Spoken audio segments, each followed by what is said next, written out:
नमस्कार दोस्तों, स्वागत है आपका अपने YouTube channel GSP online study में। दोस्तों आज हम पढ़ाने जा रहे हैं chapter 3 linear equation in two variables. तो आपको सबसे पहले समझना पड़ेगा कि इसकी इंपॉर्टेंस क्या होती है। तो दोस्तों जैसे हम कोई दो वेरिएबल है हमारे x एंड y है, x एंड y वेरिएबल को लेकर के हम एक इक्वेशन तैयार करेंगे जिसको कहते हैं linear equation in two variable. ये इक्वेशन इस फॉर्मेट में होती है ऑलवेज। देखिए ध्यान से, इसको ax plus by plus c कहते हैं इस तरीके से। एक ये हो गया मान लीजिए। तो इसमें x और y की ऐसी वैल्यू आपको लेनी है जो इस इक्वेशन को सेटिस्फाइड कर सके। कोई भी ऐसी वैल्यू, वो वैल्यूज जो आएंगी वो उनके कहते हैं ना, जैसे मान लीजिए हमारी यहाँ पर 2x लिखा है, 2x plus 3y, 2x plus 3y बराबर 5 लिख दिया। ये हमारी एक लीनियर इक्वेशन हो गई। टू वेरिएबल में है ना, कितने वेरिएबल में है? 2। एक x है, एक y है। अगर सिंगल वेरिएबल में होती, पिछली क्लासेस में आपने ऐसे पढ़ा होगा 2x प्लस 3 बराबर 5। अगर ऐसे लिख दिया जाए, ध्यान से देखिए, अगर ऐसे लिख दिया जाए तो ये linear equation in one variable हो गई, क्योंकि यहाँ पर केवल x दिया गया है। यहाँ linear equation in two variable हो गई, क्योंकि दो वेरिएबल है यहाँ पर x एंड y। तो दो वेरिएबल मतलब दो चर, एक वेरिएबल मतलब एक चर। तो ये है एक चर वाला रैखिक समीकरण और ये है दो चर वाला रैखिक समीकरण। बात क्लियर हो रही है? आप समझिएगा कि इनका सॉल्व कैसे करते हैं। मैं आपको एक छोटा सा एग्जांपल लेकर के बताता हूं, फिर आगे इसका और डीप में चलते हैं। पहले थोड़ा सा ऊपर ऊपर पढ़ लेते हैं। लिखा है 2x। हाँ, इसका मैं बताने वाला था कि इसकी वैल्यू कैसे निकालेंगे। तो देखो कैसे निकालते हैं। 2x प्लस 3y है। 2x प्लस 3y बराबर कितना है? मान लीजिए 5 है यहाँ पर, ठीक है। और 2x माइनस 3y बराबर यहाँ पर ले लीजिए 7 ले लीजिए। क्लियर है? अब इसको सॉल्व करना है। तो अभी तो आपके लिए बहुत आसान है। इतना आसान है कि आपका 2x 3y बराबर 5 दिया गया है और 2x माइनस 3y बराबर 7 दिया गया है। तो आसान कैसे है? आसान ऐसे है दोस्तों कि ये कट जाएगा। ये एलिमिनेशन मेथड होता है। इसके कई मेथड होते हैं, मैं आपको बारी बारी से सारे मेथड बताऊंगा और पेपर में एग्जाम में बहुत पूछा जाता है, ठीक है। कभी कभी 4 नंबर में, कभी कभी 6 नंबर में। ये बोर्ड के एग्जाम में, आप चाहे यूपी बोर्ड का एग्जाम दे रहे हो, चाहे सीबीएसई का, चाहे एसएससी का एग्जाम दे रहे हो, it is the very most important chapter of your syllabus. तो ये देखिए 3/3 कैंसिल हो जाएगा। 2 कितना कर देंगे? 4x। 2 कितना हो गया? 4x। और ये 7 और 5 जोड़ करके कितना हो जाएगा? तो आपको पता चल रहा होगा कि हमारी x की वैल्यू कितनी आ गई? 3। ध्यान दीजिएगा, एक क्वेश्चन आप अच्छे से समझ गए, फिर उसके बाद कुछ करना नहीं पड़ेगा। समझ में आया?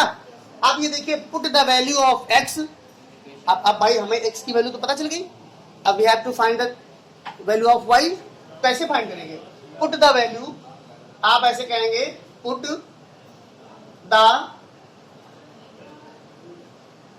द वैल्यू ऑफ x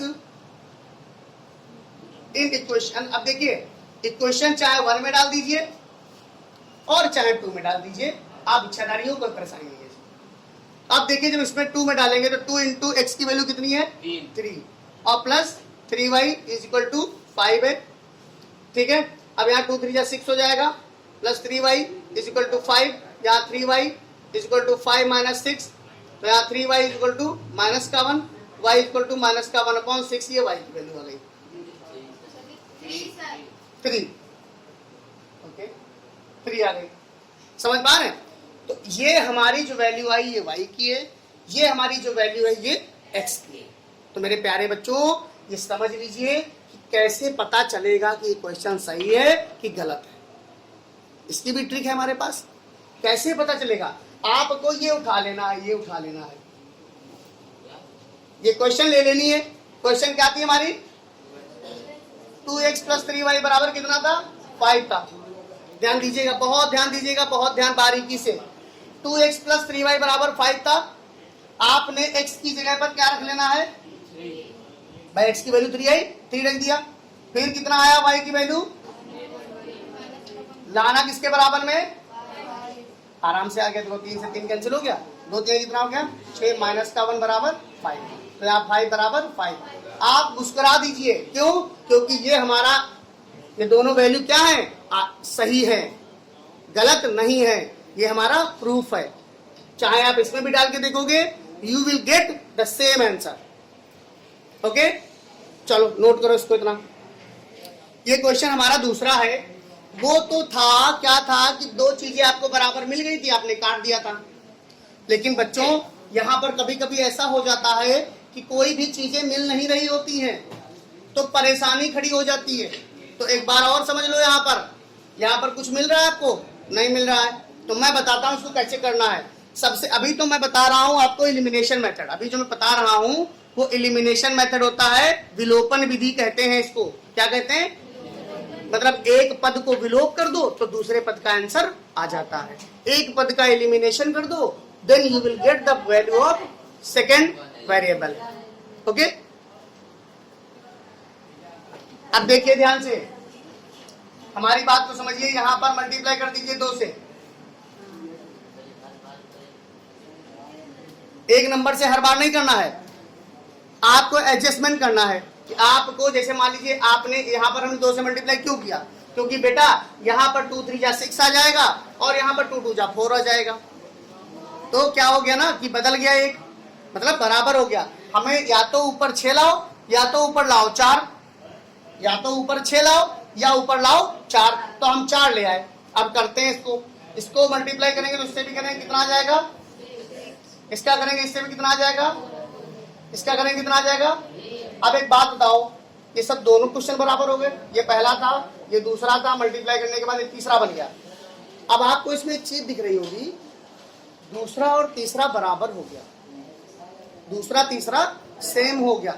जब इस कंडीशन में हो जाए सिस्टम तो लिख देंगे नो सॉल्यूशन,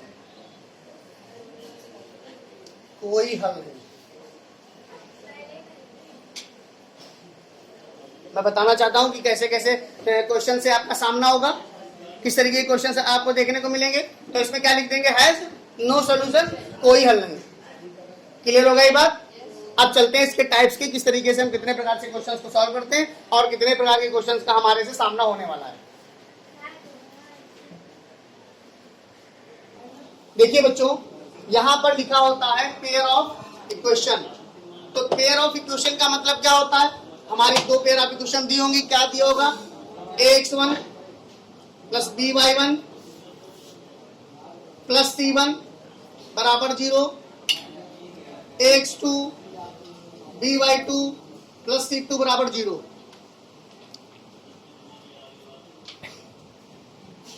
तो ये समझिए 2 इक्वेशंस दी गई हैं, दोनों पेयर में है। a1 है, सॉरी x1 है, a1 होगा ये a1x plus b1y plus c1, और ये a2x plus b2y plus c2। इस तरीके से होता है। अब मान लीजिए सारे क्वेश्चंस दिए तो ऐसे होंगे। अब आपको 2 ही का तो जोड़ा सॉल्व करना है, 4 एक क्वेश्चन को एक साथ सॉल्व नहीं कर दोगे, बात 2 ही की होगी हर बार। तो मैंने भी 2 की ही बात की है। अब ये कैसे करोगे, अगर मान लीजिए इनकंसिस्टेंट मैंने यहाँ पे लिख रखा है, ये देखिए, ये इनकंसिस्टेंट का चक्कर क्या है, इनकंसिस्टेंट है, ये कंसिस्टेंट है। तो इनकंसिस्टेंट में नो सॉल्यूशन होगा। जैसे मैंने अभी दिखाया था आपको, जैसा मैंने अभी दिखाया था, उसमें कोई भी एक्स और वैल्यू की फाइंड नहीं कर पा रहे थे आप, एक्स और वाई की वैल्यू, तो उसको नो सॉल्यूशन कहते हैं। और उसकी कंडीशन ये होती है कि अगर आपसे कहा जाए, क्वेश्चन कैसे आते हैं आगे आप धीरे धीरे जान जाएंगे। क्वेश्चन आते हैं कि आपको 2 क्वेश्चन दे दी जाएगी, देखो ऐसे 2x प्लस 3y प्लस 5 बराबर 0, 2x और प्लस 3y, हम सेम क्वेश्चन लिखे दे रहे ताकि आपको समझ में आ जाएगा। ऐसे लिख दिया मान लीजिए, और इसमें कह दिया गया कि बताओ भाई, इसमें यहां पर रख दिया गया k, यहां पर रख दिया गया k, ऐसे क्वेश्चन आते हैं, यहां k रख दिया गया, और ये कहने लग जाएंगे कि k की वैल्यू फाइंड करो यदि ये कंडीशन है तो अगर कहें इसका कोई सोल्यूशन नहीं है, अगर कहें ये 2 इक्वेशन दी गई हैं, it have no solution, these pair of equation have no solution, find the value of k, then you will have to apply this formula. आपको ये फॉर्मूला अप्लाई करना पड़ेगा, a1/a2 बराबर b1/b2 is not equal to c1/c2। कैसे करेंगे आगे बताएंगे, पूरा वीडियो आप ध्यान से देखते रहिए। इस प्रकार से यहाँ देखिए, यहाँ पर क्या है, अगर कंसिस्टेंट है तो कंसिस्टेंट में दो संभावनाएं बनती हैं, या तो उसका एक यूनिक सोल्यूशन होगा, या तो उसका एक यूनिक सोल्यूशन होगा, एक अकेला सोल्यूशन होगा, या फिर उसके बहुत सारे सोल्यूशन होंगे, है ना। तो क्वेश्चन के अकॉर्डिंग हम समझते रहेंगे। आगे बात करते हैं। देखिए बच्चों, ये मैंने यहाँ पर दो चीजें लिख रखी हैं, आप इनको ध्यान से पहले पढ़ लीजिए। लिखा है when two lines L1 and L2 intersect at a point, तो ग्राफिकल समझेंगे। तो अब इसको कैसे ग्राफिकल समझते हैं, मान लीजिए हमारा ये ग्राफ है ग्राफ, आप ये एक्स एक्सिस का है, ये वाई एक्सिस का है, ये ग्राफ बनाना आपको आना चाहिए, बहुत इंपॉर्टेंट है। दो लाइन है, तो लाइन हमेशा वही होती है जो इक्वेशन में लिख देता हूं। देखिए ये लाइन है, ये हमेशा एक लाइन है। क्यों? लीनियर पेयर होता है, सरल रेखा पड़ी है, जिसे कहते हैं कि लीनियर पेयर है, 180 का कोण बनाता है, एक लाइन पर अगर ऐसे बना दें तो ये पूरा 180 का कोण होता है, तो ये लीनियर है, लीनियर पेयर, ये दोनों लीनियर पेयर होते हैं। तो लीनियर का मतलब ये स्ट्रेट लाइन होती है बच्चा, ठीक है, सरल कोण। तो ये L1 और L2 दो लाइनें हैं, मतलब जैसे मैंने दो समीकरण से दो लाइनें हमारी हैं, तो वो एक दूसरे को इंटरसेक्ट कर रही हैं। ये L1 है, ये L2 है।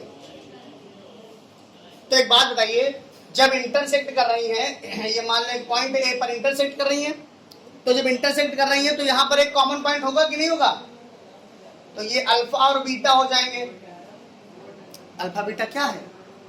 उसका यूनिक सोल्यूशन है। कॉमन पॉइंट यूनिक सोल्यूशन होता है। जैसे इसको जब दो क्वेश्चन दिए होंगे, कोई भी दो क्वेश्चन दिए होंगे, जो आपकी अभी एक्स और वाई की वैल्यू आई है, तो वही यहाँ पर ये एक्स और वाई की वैल्यू मान लो, अल्फा बीटा ना लिख करके एक्स और वाई की वैल्यू लिख दो कि हमारी एक वैल्यू एक्स की है, एक वैल्यू वाई की है, जो हमारा कॉमन पॉइंट है क्या है? ए। क्लियर हो रहा है? क्लियर हो रहा है? अब आगे आ जाइए। जब ये लाइनें मिल गई तो आपको सोल्यूशन मिल गया, और जब मेरे प्यारे बच्चों लाइनें नहीं मिलेंगी, तो जब लाइन नहीं मिलेगी तो सोल्यूशन कहां से मिल जाएगा? तो यहां पर क्या लिख देंगे? No solution. अब तो क्लियर हो गया ना कि अगर लाइनें इंटरसेक्ट कर रही हैं तो एक कॉमन पॉइंट उसको मिलेगा और वही उसका यूनिक सोल्यूशन होगा। यूनिक मतलब एक अनोखा सोल्यूशन, एक अनोखा मतलब एक मात्र सोल्यूशन, एक मात्र सोल्यूशन मतलब एक ही सोल्यूशन, एक ही सोल्यूशन मतलब एक ही हल। समझ रहे हो? जो भाषा आपको समझ में आ रही है उसमें आप समझ लीजिए कि इसका केवल एक हल होगा। क्लियर है? इसके कोई हल नहीं होंगे। अब एक और कंडीशन रह गई है, उसकी भी बात कर लेते हैं। देखिए ध्यान से, लिखा है when two lines L1 and L2 are coincident। Coincident का मतलब होता है एक ही पर, संपाती का मतलब ऐसे, जैसे मान लीजिए इसी पर एक लाइन ये है और इसी पर भी एक लाइन दूसरी भी है, दोनों लाइन इसी पर सिचुएटेड है, मतलब ax plus by, a1x plus b1y और प्लस c1 बराबर 0 भी इसी पर स्थित है, और a2x प्लस b2y और प्लस c2 भी इसी पर सिचुएटेड है। तो इसके मैनी सोल्यूशन हो जाएंगे, कहेंगे हैज इनफाइनेटली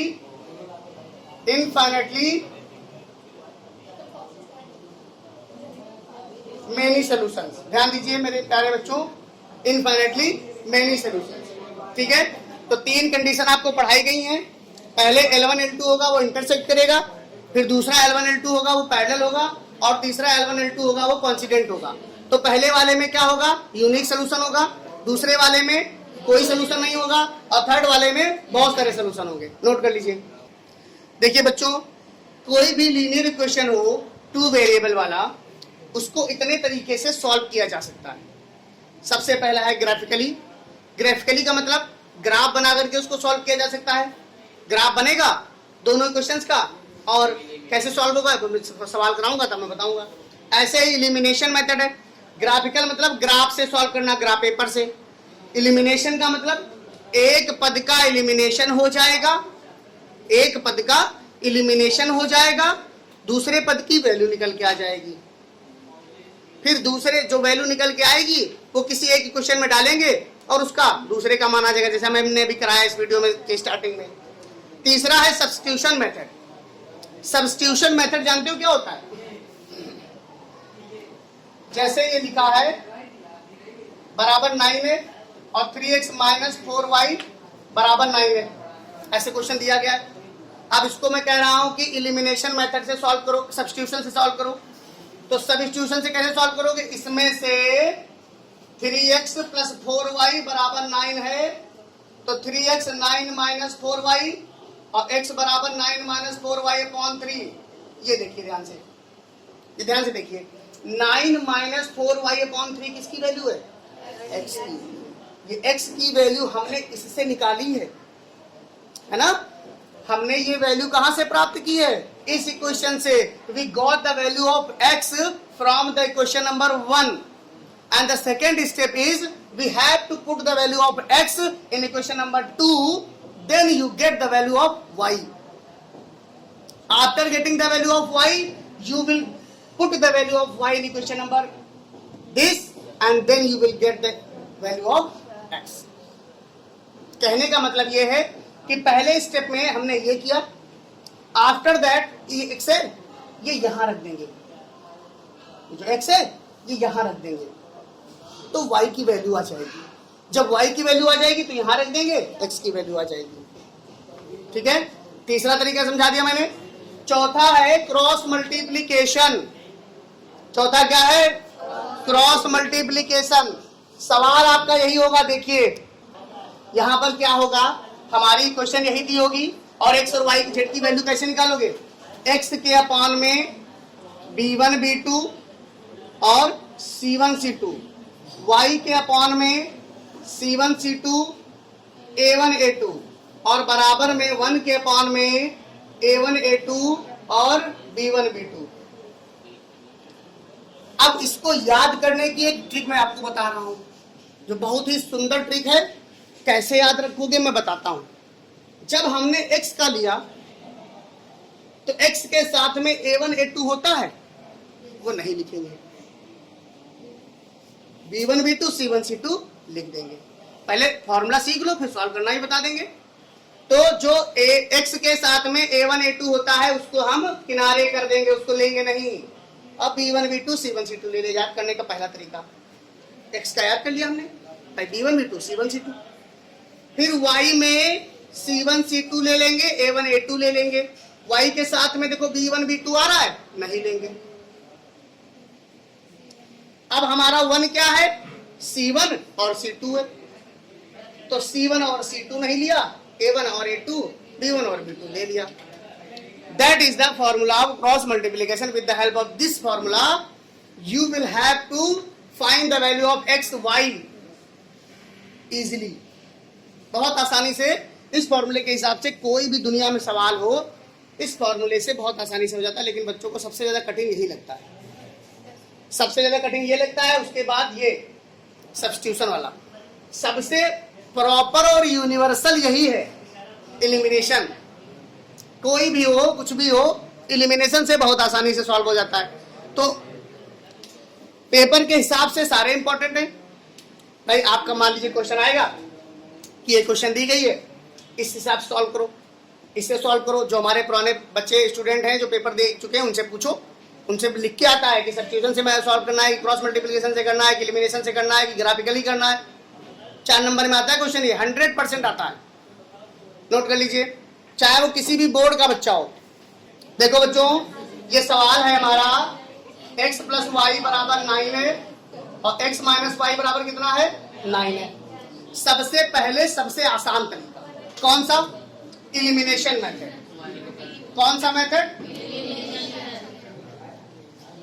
सारे बताऊंगा मैं एक ही सवाल में, सब सीख जाओगे आज ही। एलिमिनेशन मेथड क्या करेंगे? सबसे पहले y का एलिमिनेशन कर देंगे, y का एलिमिनेशन करेंगे, x कितना हो जाएगा, और यहाँ ऑन एडिंग लिखेंगे। देखो हर चीज समझते चलो, यहाँ पर ऑन एडिंग या जोड़ने पर क्यों लिखते हैं, क्यों लिखते हैं, क्योंकि हम यहाँ जोड़ रहे हैं, जोड़ने में चिन्ह नहीं बदलते हैं।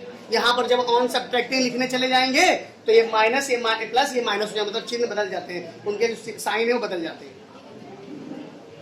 ठीक है, बताते रहेंगे आपको, अभी समझिए, मैं तो मैं केवल मेथड बता रहा हूं कि चारों प्रकार से कैसे सॉल्व कर सकते हो। तो 2x बराबर कितना हो गया 18, x बराबर 9 आ गया। Put the value of x, put the value of x in equation 1, ये 1 है, ये 2 है, ऊपर डाल दो। x की वैल्यू कितनी है प्लस y बराबर 9 हो जाएगा, ये बॉर्डर पार करा दो उसको, 9 माइनस 9 y बराबर 0। हमें क्या मिल गया, हमें क्या मिल गया 9,0 मिल गया। इधर से एलिमिनेशन से 9,0 मिल चुका है। अब आगे चलेंगे सब्स्टिट्यूशन, सब्स्टिट्यूशन देखते रहिए ध्यान से।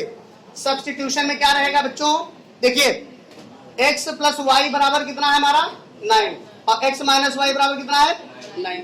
ध्यान दीजिए 9th क्लास और 10th क्लास बोथ। तो अब ये देखिए इसमें y बराबर में 9 माइनस x कर लो बेटा, ये क्वेश्चन बना लो 3, ये तो पहली थी, ये दूसरी थी, ये कितनी हो गई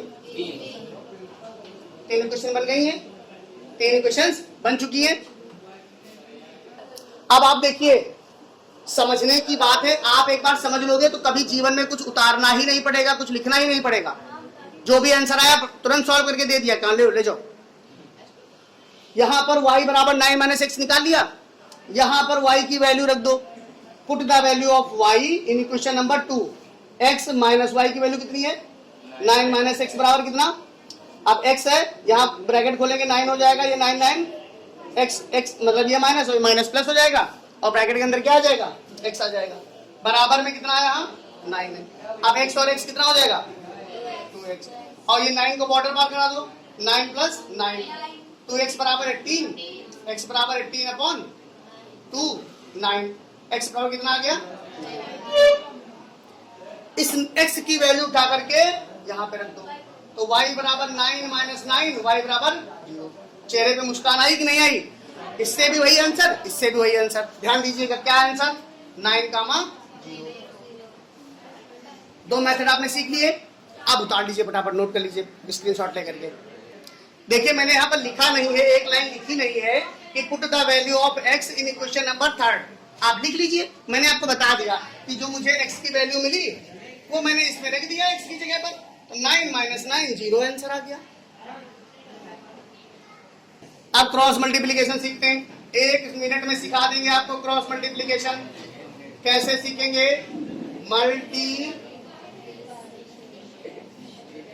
क्रॉस मल्टीप्लीकेशन से कैसे करते हैं ध्यान दीजिए बच्चों। सबसे पहले आपको सारे कोफिशिएंट निकालने पड़ेंगे। यहाँ a1 का कोफिशिएंट, भाई हमारा फॉर्मेट ऐसा होता ना, a1x प्लस b1y बराबर प्लस c1 प्लस c1, तो a2x plus b2y plus c2 बराबर 0, और यहाँ बराबर 0। इस फॉर्मेट में ही तो इक्वेशन मैंने पढ़ाई आपको है, इसी फॉर्मेट में तो पढ़ाई है, दिया ऐसे है, तो हम भाई इसको बना लेंगे। हम क्या करेंगे, x प्लस वाई माइनस 9 बराबर 0, और x माइनस वाई माइनस 9 बराबर 0 बना लिया। देखो इसी तरीके से अब कोफिशिएंट की तुलना करा दो। a1 कितना है, a1 कितना हो जाएगा, a1 1 है, सब कुछ 1 ही है, b1 कितना है 1 है, c1 कितना है माइनस का 9 है। भाई ये a1 है, ये a1 है 1 है, a2 है, b1 है 1 है, c1 माइनस का 9 है। ऐसे ही हमारा a2 कितना है 1 है, b2 कितना है माइनस का 1। बेटा हमने कह दिया तो मेरी बात ही पकड़े बैठे हो, c2 बराबर माइनस का 9 हो गया। क्लियर है, फॉर्मूला डाल देते हैं। x अपॉन में क्या होता है, सब लोग बोलेंगे b1 b2 c1 c2 बराबर में y अपॉन में c1 c2 a1 a2 बराबर में 1 अपॉन में a1 a2 b1 a2।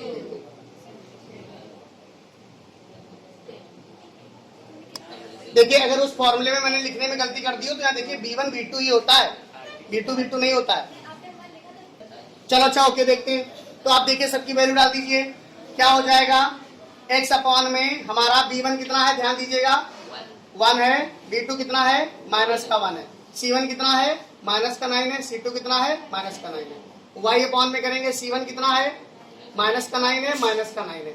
ये A1 कितना है 1 और 1 है, बराबर 1 अपॉन में 1 1 और 1 माइनस 1। देखो इतना तो है, सारी वैल्यू सही है एकदम। तो अब क्या करेंगे हम, सबसे पहले इसको और इसको लेते हैं, क्योंकि हमें x की वैल्यू निकालनी है। तो पहले x के साथ में इसको लेंगे, फिर इसके साथ में इसको लेंगे, दोनों वैल्यू आ जाएंगे। कैसे आ जाएगी देखो, पहले इसको कर लो, इसको इससे मल्टीप्लाई कराते हैं बच्चों तो माइनस का 9 हो जाता है। इसको इससे मल्टीप्लाई कराओगे तो माइनस का 9 हो गया। अब बीच में माइनस होता है, बीच में माइनस पहले से ही होता है, मतलब फॉर्मूला ये बनता है कि C2B1 माइनस B2C1। तो यहाँ पे माइनस ऑलरेडी है, और ये कितना हो जाएगा, ये माइनस का कितना हो जाएगा 9, माइनस का कितना हो जाएगा 9। क्लियर है इतना, क्लियर है इतना। अब देखिए यहाँ पर आ जाइए y के पते में, यहाँ कितना हो जाएगा माइनस का 9, यहाँ कितना हो जाएगा प्लस का 9, यहाँ कितना हो जाएगा माइनस का 1, यहाँ कितना हो जाएगा माइनस का 1।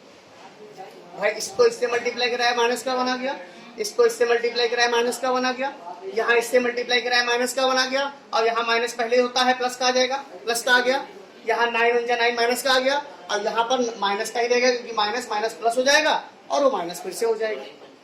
क्लियर है इतना, क्लियर है। अब बारी बारी से ले लीजिए, x अपॉन है माइनस का 18, y अपॉन है 0, ये काट देंगे 0 हो जाएगा, और 1 अपॉन कितना है माइनस का 2। तो मेरे प्यारे बच्चों ध्यान दीजिए, आ गया आंसर आपका। हमने कहा था एक 18 के साथ ले लो, 1 अपॉन माइनस का 2, 1 अपॉन माइनस का 2। तो x बराबर में माइनस का 18 ऊपर चला जाएगा कि नहीं चला जाएगा, माइनस माइनस कैंसिल, 2 9 18। x बराबर कितना आ गया 9, x बराबर कितना आ गया 9। दूसरा ले लीजिए, दूसरा ले लेते हैं, y अपॉन में 0 है, बराबर में 1 अपॉन माइनस का 2 ले लेंगे, तो y बराबर में 0 अपॉन माइनस का 2 हो जाएगा। तो y बराबर कितना आ गया, चेहरे पे मुस्कान आ रही होगी क्योंकि अगला आंसर भी 9,0 ही है। 3 तरीके, आंसर वही, नोट करिए। तो देखिए बच्चों इस प्रकार से हमारा आपको मैंने समझा दिए 3 प्रकार के। अब बचा हमारा ग्राफिकल। अगले वीडियो में आपको ग्राफिकल रिप्रेजेंटेशन बताया जाएगा कि कैसे ग्राफिकल तरीके से क्वेश्चन को सॉल्व करेंगे। ठीक है, तो आप हमारा चैनल सब्सक्राइब कर लीजिए, अगला वीडियो आपको जल्दी से जल्दी मिल जाएगा। इस वीडियो को देखने के लिए धन्यवाद।